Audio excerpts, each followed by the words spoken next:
research. Have you ever been? You know what? Actually, we're traveling all over the country now. Let's turn to news and pick up yesterday. We have the video. We have the Bram video, or I don't know. Do you want to continue traveling around the country? No, I think we should talk some Chia stuff. I think the first thing, honestly, that we should talk about is the big liquidity event that's happening for Chia. One of our favorite Chia champions, I guess, Michael Taylor, took it upon himself to activate the Chia bridge that recently went live. So we had on the show recently Yakuhito, who is the developer for Warp.Green, which is the EVM to Chia bridge. And because there's this ability to bridge Chia to different chains, there's a DeFi platform called Aerodrome, and that Aerodrome thing is now been liquidized with it appears to be $100,000 worth of XCH. Did you catch that one? I saw Michael Taylor posted it. I saw Chia Network News. I think I saw a retweet from Chia Network News. So wow, I didn't dig into it. So Michael, who is backing that liquidity? Was it Michael? Was it a group of Chia community members? Was CNI where? No, I think that's Michael all by himself. He's just he's got some money in his pocket, wants to support Chia, and just said, "Hey, I'm gonna go buy up a whole bunch of XCH and then get it dumped into the DeFi liquidity pool or whatever it is that they've got there." So there's WXCH now and Aerodrome.fi, and it's actively being traded. So it's happening now. Wow, wow. So the Chia Bridge is launched and in use. Launched and in use and being used to actually achieve one of the goals that had been set out for it, which was to get XCH and XCH assets more widely dispersed and visible out there in the world. Yeah. So the whole reason for doing it, right, which we had discussed, but I think is worth mentioning again. A bridge allows you to do this kind of a thing. It allows you to get an asset which is on some other blockchain natively being traded on a different blockchain, and you do that by doing a special trapping of the assets in a way that's provable, in a way that's safe and secure, and all that kind of fun stuff. So yeah, I think it's pretty baller move for Michael to do it, but also at the same time maybe a titch early to be doing it, because didn't Yak tell us that the bridge was still beta, waiting for some reviews and whatever. So it's kind of a big move to do it before Yak has officially given his blessing. But he did indicate to us that he didn't really think anything was going to be found by any of the audits. But I don't believe all the audits are quite done yet. But yeah, still pretty exciting to see that much liquidity flowing over into the Aerodrome platform. Well, and they did have the initial audits done, and with what, like a small number of non I don't even know, you probably know the word infosec, man. Non-crucial or concern, like whatever findings. I think there was only 5 on the Ethereum side, and I don't remember if they found any on the Lisp side, or Chia Lisp side. No, yeah, that is exactly what he said. So Yak said that there was no significant findings on the Solidity side from the Ethereum audit that was done, and then with respect to the Chia side, I think all of those reviews and the looks at what was happening on the Chia smart contract side, either got remediated, reviewed, or decided upon early. And at this point, Yak is probably one of the top Lisp developers in the Chia ecosystem. So no surprise that he kind of knows what he's doing and that not much would be found there. But yeah, pretty exciting stuff. After FOMO yesterday, I saw Fidgetal had a room. I dropped in. I always enjoy his room, and they were talking about the future of NFTs, and of course, most people, um, and I didn't say Chia, by the way, because and Fidge always give me a good ribbing whenever I mention Chia in there. He's a secret admirer, not a secret admirer, but nobody else knows what we're talking about. So I don't like to have an insular conversation with a whole bunch of listeners. But I think the bridge, because there were a couple of naysayers with regards to NFTs, some people who were thinking only in terms of the advantages of, say, Bitcoin as an alternative currency, or the slot machine over on Solana with all of the meme coins and derivative coins. But I'm very interested to see what happens if NFT holders on various chains realize that they can bridge over to Chia and have enforceable royalties with the offer system. It's that was the reason I was most excited about the bridge, because I think that could have massive implications for projects that were relying on that royalties revenue to sustain themselves, and that has been a nightmare for them in the ETH and Solana ecosystems, I know, and I would imagine also probably on some of the other chains. Well, it's an interesting thing to think about on the offer side of things, because what was required to make Chia offers work, and honestly, it's one of the most powerful concepts that Chia has pioneered. It was kind of accidental, right? Which we've dug into the origins of that, but probably worth mentioning again that like the origins of Chia offer files was rooted in doing atomic swaps, and sort of when one of the developers at Chia was first, I don't know, getting schooled on how atomic swaps worked or whatever, and then as it was being explored within the context of Chia itself, it was determined that you could do essentially atomic swaps internally on the chain and do it without a counterparty risk, which enabled like a whole raft of really interesting stuff. And it meant that if you created the smart contract or the puzzle associated with a standard transaction, and you did it in a very particular way, that this offer file ecosystem could rise out of it. And so it was really forward looking and forward thinking to build this in before mainnet launch, and to make the standard encoding of an address have some of these particular ways that it's constructed that allows you to do this. So it's really important that like the puzzle exists the way that it does. And then offers kind of went through a couple of different revisions that allowed for them, any asset essentially, to participate in this anything for anything ecosystem, which to me has just been a fascinating way that the ecosystem has developed and done programming over time. So I'm super excited about like how offers work, and it's still one of the most powerful features in the ecosystem, and some of the ways that it continues to allow for functionality for, say, things like opening an L2 without having to do a coin spend. That is an absolutely fascinating concept. And it was actually referenced again by Bram, who is the CTO at Chia and one of the founders and co-creators of the Chia blockchain.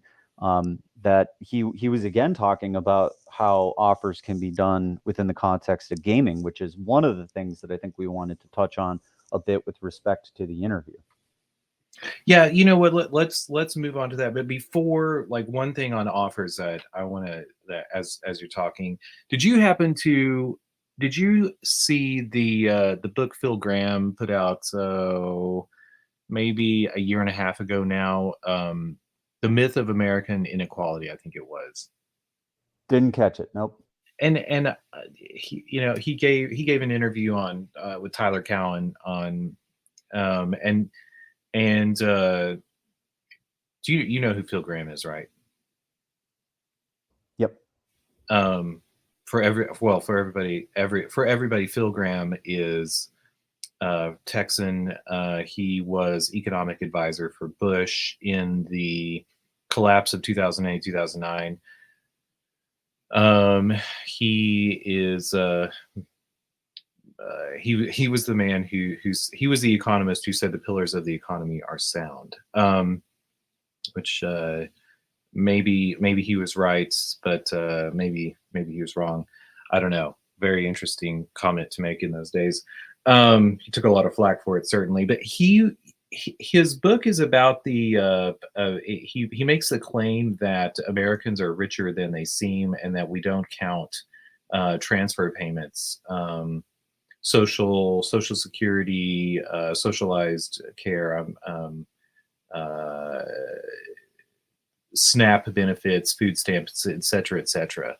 And it's very interesting to me to think about like what kind of an effect offer files can have on the subsidized notion of food. And by that I mean, like, look at the sticker price that we have when we go to a grocery store, um, and you know, we're paying $5 or $6 a gallon of milk. Can't believe I'm saying that. Pinch myself as I say that. Um, as opposed to what the negotiated rate is for milk that is bought under the SNAP benefits program. And I worked at a grocery store for a 6 months, 8 months, and it was shocking to me to realize that, you know, when you scan an item too, there could be two prices for some things, especially like vegetables, produce, et cetera, et cetera. And I've thought, like, how interesting will it be, and how devastating to the isolated subsidization of especially groceries, when there's a Craigslist that runs on Chia offer files, and people can go like take some of their government benefits and address the disparity between the market price and the government price for things. Wait, so to go back to that for a second, because I have never worked at a grocery store, so I don't know how this works. So if you go in with your SNAP card, which is the food benefits thing, right? It's the renamed program. I can't remember what the old one. What was the old name of SNAP? Do you remember? Oh, I don't know. Food stamps, I think, was just what it Yeah, was called, right? food stamps or commodities too, and it varies from state to state. Like in New Mexico, it's very interesting that the commodities are distributed like at the National Guard, and literally you like if you're on the list of people who are approved for that program, which also includes like a lot of elderly people in the town. And I, you know, it's interesting too. I know, like in Colorado, part of that had been put over it, like in the small town I was in Colorado. Like a lot of it was through an NGO, I guess we might call it, called West End Family Link, and you could go get boxes of commodities there. Uh, yeah, I mean, long story short, the groceries that they have are valued and sold at a cost much lower than at a grocery store. And you know, like in the as we have like politicians and economists who talk about inflation, even the narrative of the value of the dollar in America is done largely by the Federal Reserve sending out economists to grocery stores everywhere and checking on the prices of things, and they wash their hands of the notion of inflation being about monetary supply. They think of it in terms of what are the prices of groceries, and that's where they come up with the consumer price index and all these other indexes as to what quote unquote inflation is. And I, you know, that's a system that's very easily manipulatable. Like it caught interest on Twitter a couple of months or weeks ago. I don't know how long ago, but fairly recently, whenever somebody noticed that coffee had been taken off of the consumer price index, or canned coffee had been taken off it. Why? Because it had the price of canned coffee had exploded, and the government is very interested in keeping the narrative that price inflation is going up at a minimum. And this happens all the time. Like the items, it's in the stock market, what is it, the S&P 500 is, like, some people believe in the S&P 500. They don't look underneath the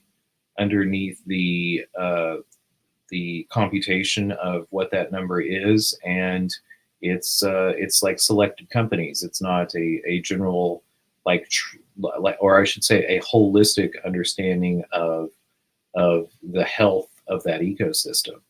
So Yeah, and it's an interesting thing to compare these two because you have this constantly shifting what are the top companies and their inclusion in it, is based on whatever is particularly happening within, the price and market cap of the company. And that goes towards a lot of interesting stuff that we've talked about with respect to just because something trades at a price doesn't mean there's a lot of liquidity at that price. So, sometimes you got to wonder if like these companies which have liquidity because of the market maker are not necessarily like at that market cap. If a lot of that stock started to get dumped on the got dumped on the open market, like would there really be enough buyers to sustain it at the current price, new entrants at whatever the current price is. So it just seems like the shenanigans don't end with respect to the consumer price index or with the S&P 500 or anything that is sort of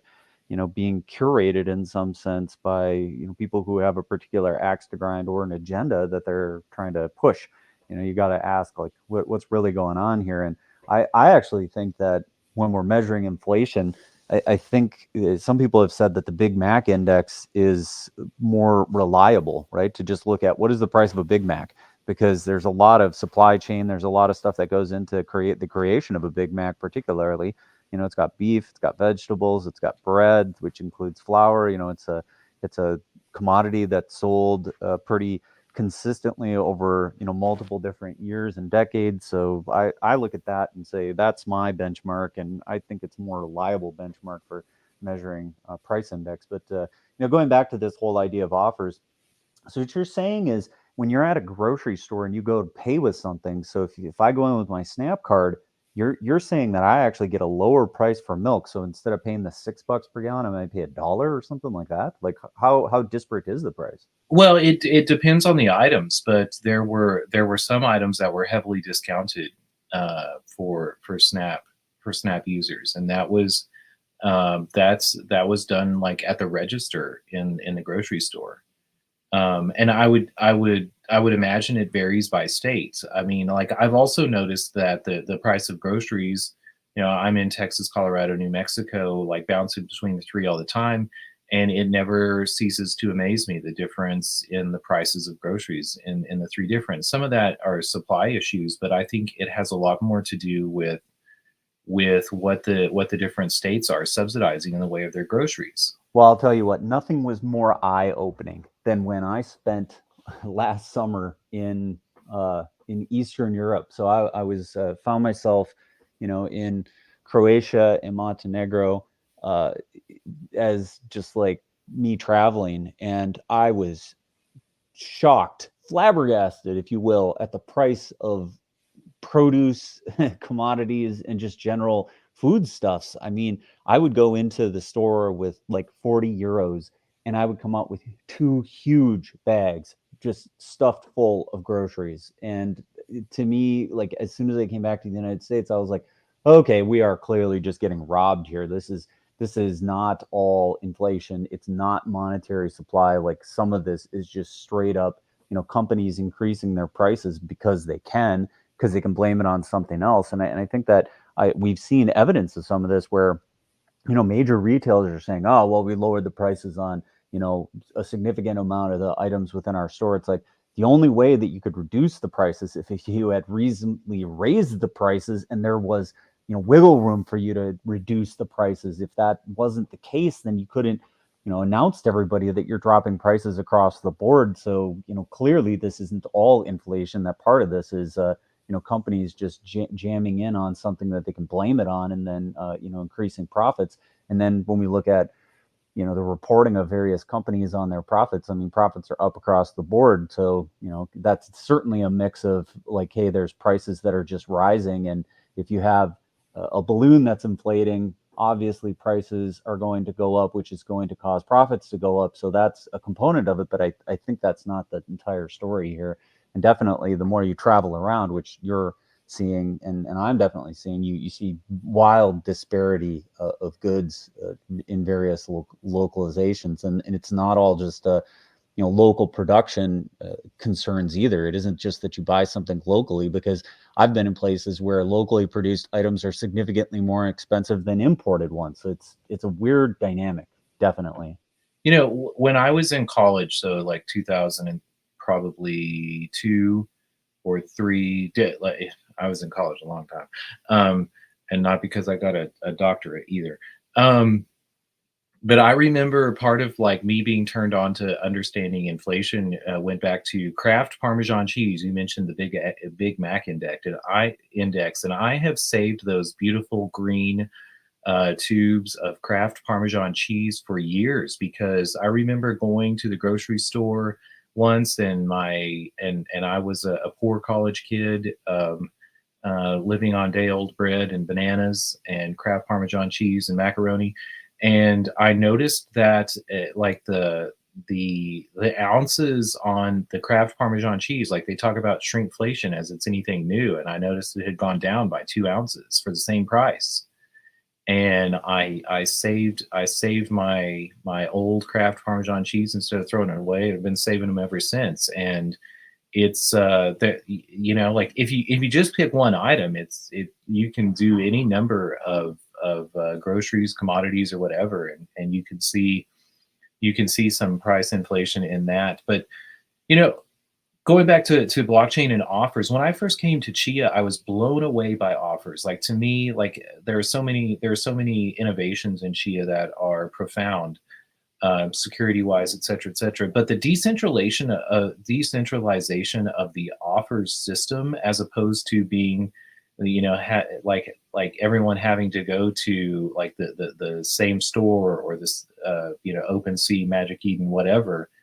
um, One of my first questions were the BLS signatures that enable this concept of opera files like open to Ethereum in its development? And I was surprised to find that like in the early stages of the design of Ethereum, that it had included either BLS signatures or something akin to them.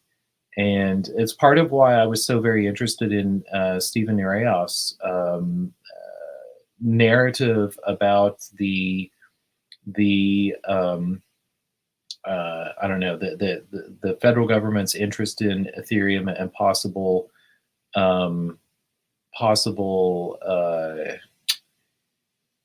I don't even know what to say, but you know, because the most one of the most destabilizing things about cryptocurrencies is what can happen whenever there is a marketplace outside of their control. Like it removes this narrative of control of the monetary supply through price inflation. And even, you know, and again, I think it's so very important, and it's been a wonderful thing in the world of crypto to begin to understand like a monetary supply and how that fluctuates. And that's something I think is one of the greatest things that meme coins, shit coins, whatever we want to call them, teaches people to notice that supply. And the L1s, we notice it a little bit more. People talk about you know, like the fixed number of 21 million Bitcoin. Maybe how that was affected, like in how divisible it can be with the number of satoshis, et cetera, et cetera. But you know, to me, the real inflation is that of supply. And for the longest time, like the supply of a money or a currency has been manipulated, whether it be like by like a notable whatever 2% inflation rate, et cetera, or whether that goes up more substantially by the actions of politicians. But you know, if the narrative is the true inflation is that of the prices of groceries and gas, then you can inflate the monetary base and go give it to a couple of people, and tell them they can't spend it all at once, or they can only buy like really expensive things like jets and luxury homes, et cetera, or lands in other countries. It's an interesting point to say, like, what have meme coins and shit coining evidenced? And I think one of the things that it shows is just how much of this stuff that has been done for us in a centralized way with the rise of blockchains has allowed for this to become a much more democratic thing. And you and I have discussed this before when we're talking about private currencies. That's a concept that has been around for a super long period of time. States had their own money. Local, areas would issue small currencies that you could use at farmers markets and what have you. And so these concepts are old. But what happened when blockchains and things like pump.fun, got created and this stuff became easier, you can see that the creation of money and the creation of private monies is not necessarily a complex activity. The complex activity is getting people to accept it being worth something, right? Like that's where the art of creating a shitcoin really exists, because how do you get somebody to cough up some real value for something that was just created yesterday or whatever? And watching things like Iggy Azalea on Solana is just fascinating. It's like, okay, there's absolutely no utility to this mother token whatsoever, right? Like it is completely meaningless. And the only meaning that's imparted to it is by the people who are, buying it, creating it, and pumping it up and doing whatever. And that is so akin to the same way that like the US dollar works. Like it's really not any different. Like these two things are very akin. They are valued because people say they have value. They're valued because people will take it as an exchange of value, and it only continues to have value while that same faith in the system and the agreement that the system works continues to operate. And then at some point everybody says that these fiat systems always fall down if they're not backed by something.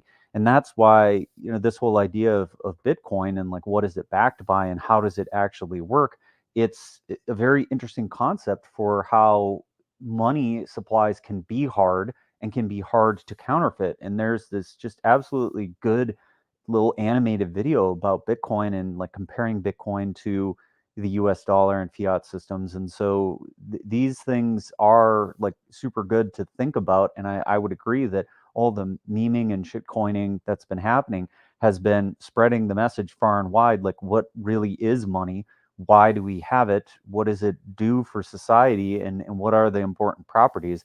And so when we talk about something like inflation, we talk about consumer price index going up or whatever, there's a big component of just like what is the total supply of US dollars that's existing. And I don't know if you've been watching it, Lucas, but like the money supply is increasing again. They turned the money printer back on for USD. So USD is going through another devaluation, increase in the money supply. And there are a lot of people who are speculating this is going to get substantially worse in the coming years because the way that the US has unfunded liabilities and has to make payments on their, outstanding debt and via the form of interest payments, it's just becoming a fairly unsustainable situation. So it this I love that you're bringing up the fact that this is teaching more people how all of this stuff works, because it's been something that really needed to happen and needs to happen for a really functioning global society, that people have to understand how their money is working. Well, two things, and then let's talk about that video before it gets before we run out of time today. Um, One, with the mother token and Iggy, one thing that like never ceases to amaze me in the meme coins is you talk like how do they add value. And it's very interesting to me that like the notion that they add utility, it takes away so much of the user base and to become unattractive. Like think about a musician who just says, I want you to buy this because you like me, and to go out and buy a coin associated with them. But then if they say, you know what, I'm going to give people who hold a certain number of the supply we'll go out to dinner together. Well, that may sound really great in their eyes, but a lot of people are going to say, I live 6 hours away. Oh, they're halfway around the world. Like, how feasible is that? Like, that they're not going to pay for my transportation there, et cetera, et cetera, or I don't even have the time to do that. And so, adding a little bit of utility, it's just amazing to me that the mimetic power is reaches so many more people, and when you have millions and millions of people who could be interested in something, like the smallest amount of value added from them is supersedes any utility that the I don't know, the one person or entity could be um, could be returning. And you also mentioned the FDIC, or the amount of money that we're. I was thinking the FDIC. It's M2, created. M2, I think is what the concept is in the U.S. dollar, right? That's the total monetary supply. M2, actually, I think M4 like gets closer to it. Some people even have a measurement at M5, but let's not get into those. Um, I was gonna just make a quick point too, that like we have traditionally been sharing that debt burden. When you say printing money, in reality, we usually just create money. The amount of money that's printed is a small fraction of the amount of money that's created.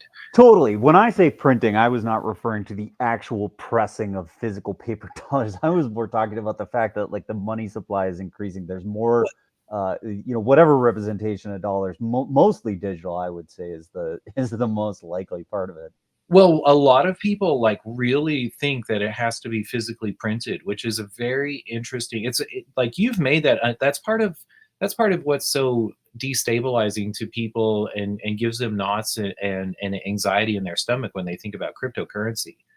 You remember it well from maybe the late '80s, ATMs, like this notion that you could, or even credit cards, like part of credit cards, whenever it was something that was written down and mailed off to some magical place where money existed, and moved from box to box, like the notion of computers and electronic transfer systems, was destabilizing to people, because they were like, wait a second, that's just a ratio. Oh my god, it's just a number on a piece of paper that's held in the mind of a group of people who promised to remember that for me. Um, but anyway, for years, the United States has passed money throughout the world, promised that we would not be lying about the ratios of the amount that we're producing and the value that it is, and selling that debt to different countries around the world. And notably, China has been buying a lot of that. They understood how to that there were a couple of different ways to get in on um, the quote unquote first world system of the United States dollar and our trading partners. And for a long time, they bought United States debt and created goods to be shipped to America. But now that they've built up um, more faith in their currency, they no longer see that as having to rely on the world's faith in America. So Well, speaking of that, did you see that there was an estimate that Berkshire Hathaway has like 3% of all U.S. Treasuries? Did you catch that? no, wow.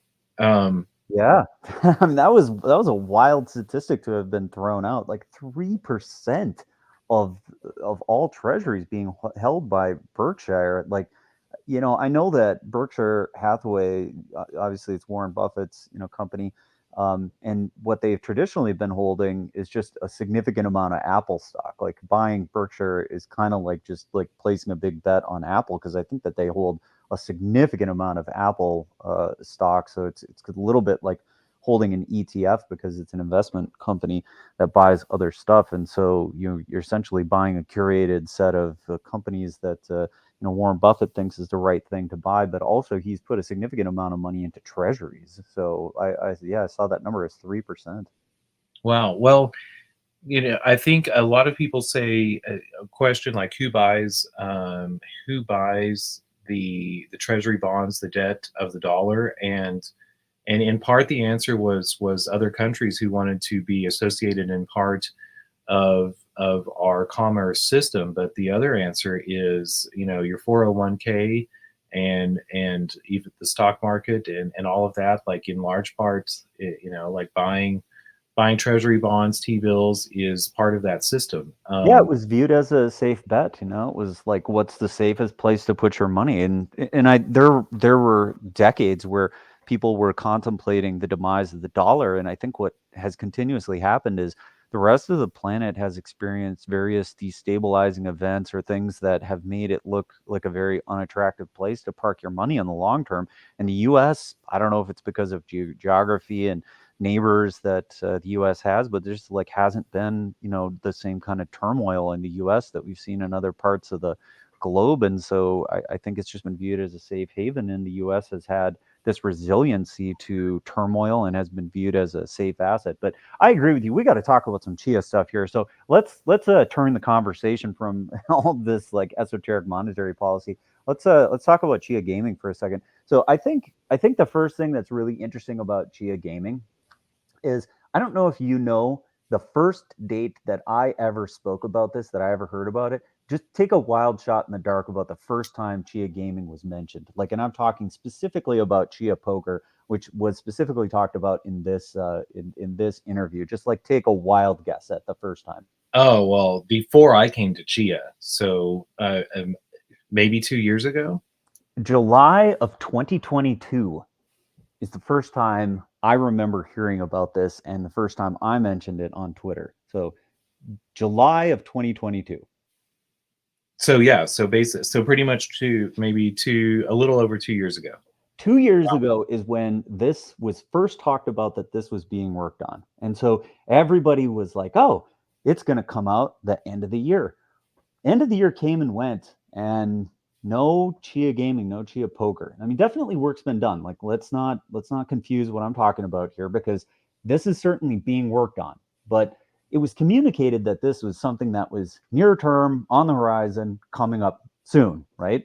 But then 2022 comes and goes, and we're into 2023, and I'm still very excited about this idea because it's an interesting thing, right? It's state channels, payment channels.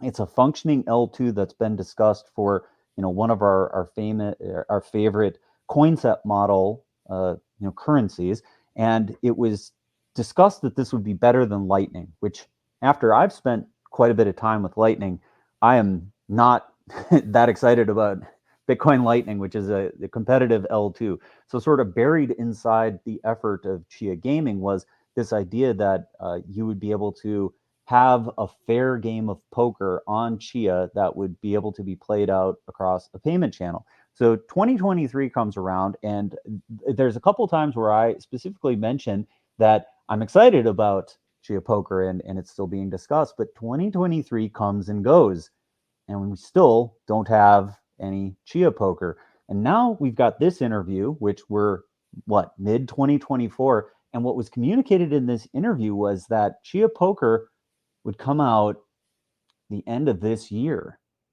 So I don't know, Lucas, help me with the math here. How long have we been waiting for Chia Poker? I mean, quite some time, but and lamentable that may be. But there's more than just Chia Poker here. I mean, when you say state channels, Litecoin, I mean, like Chia Poker No, was not Litecoin, Lightning Network, I'm Lightning sorry, Network. Lightning Network.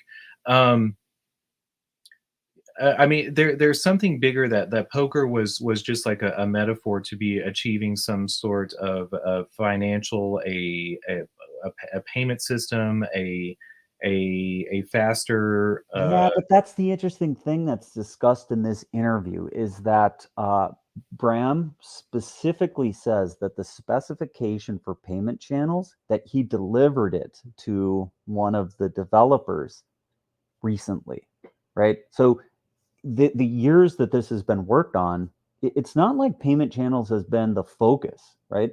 It was not the focus. Like, and if you look at the commits to the repository, you don't see anything about the payment channels and the state channels. It's all kind of alluded to, but it's not a part of what anything that I've looked at recently. Now I have to admit I didn't go look at it prior to us discussing this today, so I will definitely refresh one more time, because I believe we're going to take one more day tomorrow to discuss this a bit more. But as far as what the last time I looked at this was just a couple of months ago, there hadn't been anything done. And then in this interview, which came out just a couple days ago, uh, it was mentioned that the specification for payment channels was just recently delivered and was being digested by the person who's primarily working on this, which is Art Yerkes. So the idea of payment channels, while maybe envisioned by this entire thing, has not, as far as I can tell, been the focus of development. It may have been the focus of thought,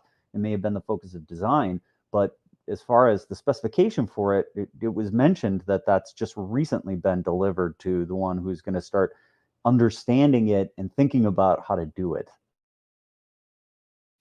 Well, so can you help me out? As I mean, you're a base dev.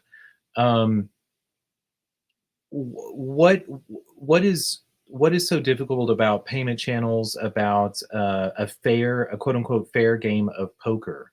Um, is Well, a fair game of poker means that two people can play without the risk of somebody being able to cheat or do something that they otherwise shouldn't be able to do. Like maybe just if you think about a poker game, right? Like let's say that you and I got together in some dark, smoky room, right? And we've got money on the table. Like I could pull a gun on you and say, I'm going to take all the money off the table, and if you don't, I'm going to kill you. Like that's like a way you could grift a game, right? So on chain, right? You could imagine something similar to that, where you are going to play a game for money, like play a poker game, and you're going to have something at stake, like the winner takes all, right? So whoever has the best hand is going to win whatever has been wagered. If there's a counterparty risk, right, then you could think of like one of the players bribing the counterparty and saying, hey, give me all the money and you can have 20% of it or whatever.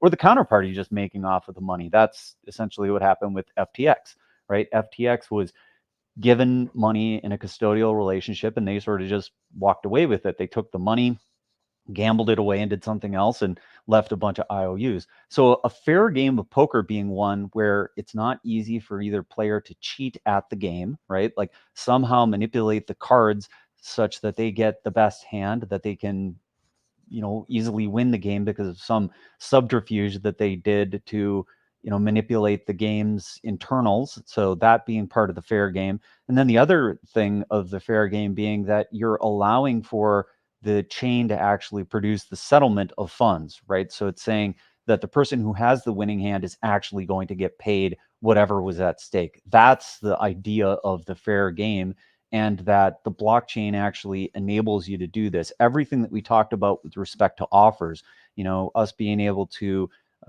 do an exchange of value without a counterparty risk, those same properties that enable offers to be so interesting also allow you to craft, if you get the code right, a fair game of poker where neither player can cheat and neither player can walk away with the money without the actual resolution of the game being done properly on chain. Well, so something that comes to mind, we were talking about offers, and I said it'll be interesting whenever people can, like sell, like go out and buy things that maybe have an inflated price, and resell them in some sort of like Craigslist auction. And I think now too, like companies that have attention auctions, and how some of them have gotten into trouble for lying about the number of bids that they give different parties. Is that maybe what this is trying to address, like in the offers, like people being able to cheat with the number of bids that they, or offers that they could give in an auction?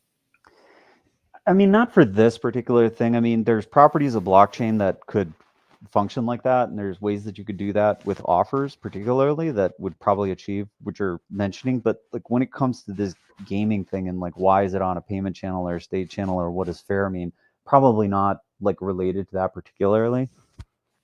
Is it more so to I guess the other thing that I think about is, like there's the consensus security, to counteract the notion of double spins, or what is it, the general Byzantine general problem. of multiple orders going out. Is that like, is it a problem to try to convey that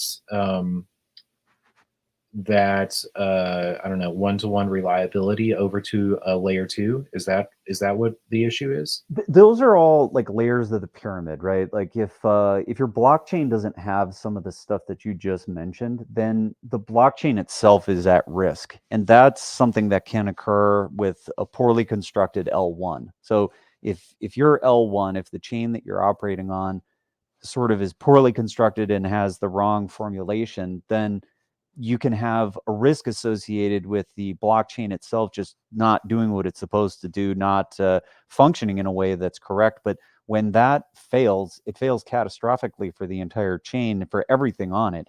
So it's not necessarily like a risk to the game itself, but like if you were to have put money into the chain and then had money at risk in the game when this fell apart, which, I would point at Terra Luna being one of those classic examples of what happens when, the consensus of a chain sort of falls apart, and what happens when you have a monetary risk related to the actual chain and the way that the entire ecosystem is constructed. Then you can have this catastrophic failure of the chain, but it's not necessarily related to what is happening or why you need an L2. Why you need an L2 for something like gaming is to speed it up, particularly. Like that's the most important thing. Like if you think about how slow would a game proceed on most L1s, it would be frustratingly slow. Like I would liken it to playing chess by mail, right? Like if you and I want to play a game of chess, we could go into an online room and we can play instantly. And we're doing that through a centralized server that essentially brokers our experience. And we're trusting that that third party system that we're using online to play chess is doing the thing that it's supposed to do. A counter example to playing through a centralized server, which might be doing something nefarious that neither of us would want, would be us playing in an offline sense where we're mailing each other moves through the mail. And every time I receive a piece of mail from you that I know came from you because you have some particular way that you send it to me, and you have some markers or whatever that make me know that this move is really from you. One being particularly that you would know the game state, which is unlikely that anybody else would know it. So if somebody tried to fake that out and send me a wrong move or tried to spoof a move, they probably would say that they're moving a piece that isn't even in the right spot.